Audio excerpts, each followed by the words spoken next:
Good morning, good afternoon, good evening. This is Alan Burgos from the hashtag Walk with Land channel. Welcome and welcome back to our channel.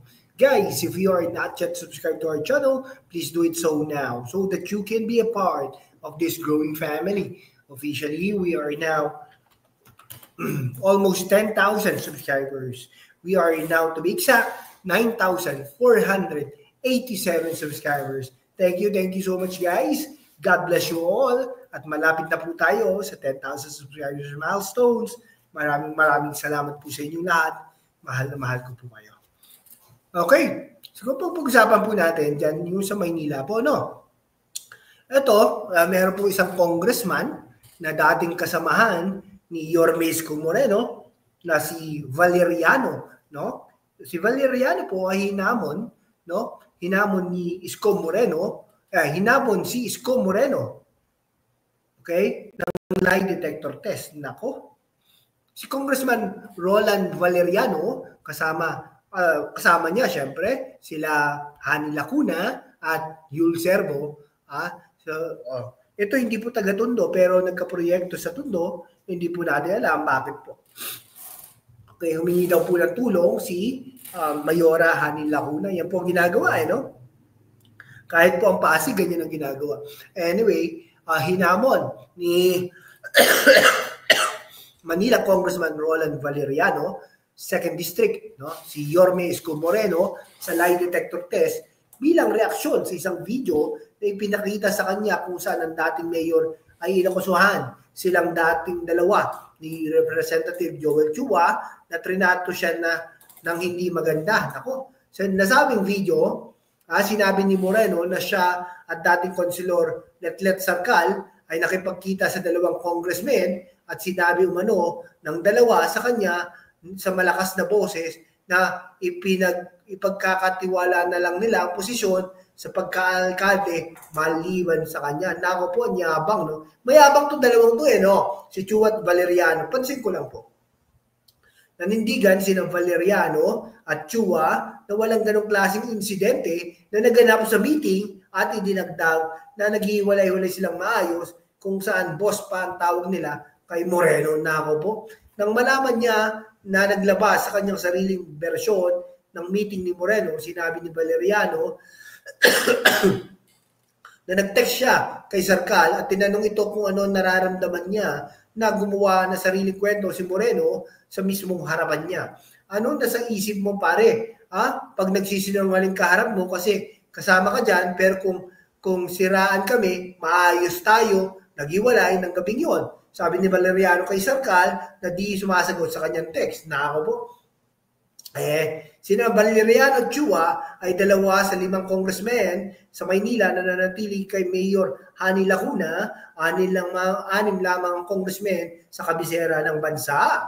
No? Pero alam nyo, matatalo yan. Sana matalo po, no? Si Valeriano at Chua. Aabangan po natin yan. Ayon kay Valeriano, ito ang posibleng dahilan kung bakit dinidemonyo sila ni Isko sa mata ng publiko. Hindi po, alam mo, malakas na malakas si Yorme Isko Moreno at tingin ko matatalo kayo ni Chua, no? Pero may nagsabi po sa atin, malakas ang Abante, no?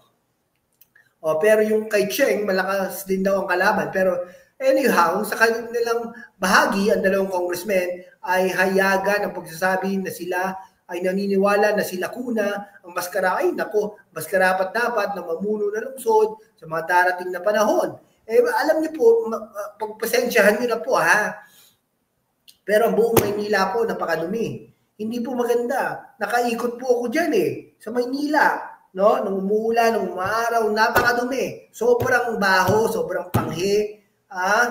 Dyan sa Intramuros, dyan sa Taft Avenue. Dyan na nga lang dyan po sa yung malapit yung malapit po dyan sa City Hall. Di po ba? Sa kanilang bahagi, na talagang binanggit. Kaya pala hindi mo makita wala kang karapatang maging congressman, no? Binanggit din ng dalawa kung paano inilugmok ni Moreno ang Maynila. Hindi po hindi yung kautangan, no? Hindi yung kautangan. Kung kayo napanood ko yung video ni ni Chua, majority floor leader si Chua noon, at ang sabi niya ay walang ganon. Diba? Ikaw na mismo nagsabi sabi Chua, ba't ngayon? Baligtad. Di ba? Eh, ngayon, ay nako, ang pag-handle mo ng committee hearing, napakapangit. Di ba? O sa utang at iniwan na lungsod dahil sa ambisyosong maging presidente. Eh kayo rin nagtulak eh. Kayo rin nagtulak at ginusto nyo yan at naging mayor si Hani Lacuna, ngunit hindi po nagampanan ni Mayor Hani Lacuna ang kanyang pagka-mayor. No? May 2 termino pag natitira sa kanyang pagka-alkalde sa Maynila. Eh kayo rin po nagtulak eh. Di ba? Hindi rin nila nagustuhan na sobrang solong desisyon ni Moreno na tumakbo bilang mayor at sinabing lahat na itinuturing siyang bilang pamilya, personal man o political, ay iniwan niya sa ere, pati si Lacuna na walang ginawang masama sa kanya, kundi ang ituloy lang ay lahat ng proyekto. Hindi po eh. Pagandahin pa ang kanyang mga proyekto at i-retain ang lahat ng kanyang appointees. Hindi po, may mali po eh. Di po ba? Napakapangit ng Maynila. Anong gagawin natin? Di ba? Ayun po sinasabi natin. Di ba? Kahit po ano po kayo po, umikot po kayo sa Maynila. Yun po naman ang sinasabi natin. Umikot po kayo sa Maynila. Makikita nyo po na ang karapat-dapat na mayor ay si Yorme Moreno, no? At wala nang iba po. Okay? Sige po ha. Ito yung sideways lang naman natin yung nananawagan tayo sa iba't ibang mga kababayan natin, sa mga kababayan natin at iba't ibang mga opisyalis. Ngayon, nag-anuhan na tayo ng confidential funds, nag-imbestiga na tayo. Lahat ng bulaklatin na yan, no? Pati yung Office of the Speaker, Office of the President, lahat na po yan, Office of the Senate President, lahat po, lahat. Billion-billion po yan, di ba? Ito, magkano yung kay... excuse me po. Ayan, magkano po yung kay di ba? Ayun po sinasabi natin. No? Bulaklatin na natin yung mga yan. Alam mo, nakakatawa din ng mga congressman na to. Dahil nga po sa kagustuhan nila na dumikit dumikit po dyan sa kongreso, dumikit po sa kusina, ay ano-ano na lang po mga sinasabi nila, no? Pero alam nyo, may mga congressman din po magagaling, no? Ayan. Alam nyo, ito si, di ba? Alam nyo, si Pangulong Bongbong Marcos, hindi po ma-attend ng hearing yan, no? Okay? Tapos, sabi ni Trillanes nga, yung isa sa mga debate nila, no? Sabi niyo, hindi ko ma-attend ng yung hearing di ba? Ano sabi ni Pangulong Bongbong Marcos? Hindi ako ma-attend dahil ginagamit mo sa politika, ginagamit mo sa politika ang hearing. Ngayon, mga kababayan, ano po ba ang hearing ngayon? Nakikita. Kayo po sumagot yan. Hanggang dito na lang po mga kaibigan ko. Maraming salamat po sa inyong lahat. Mabuhay po kayo.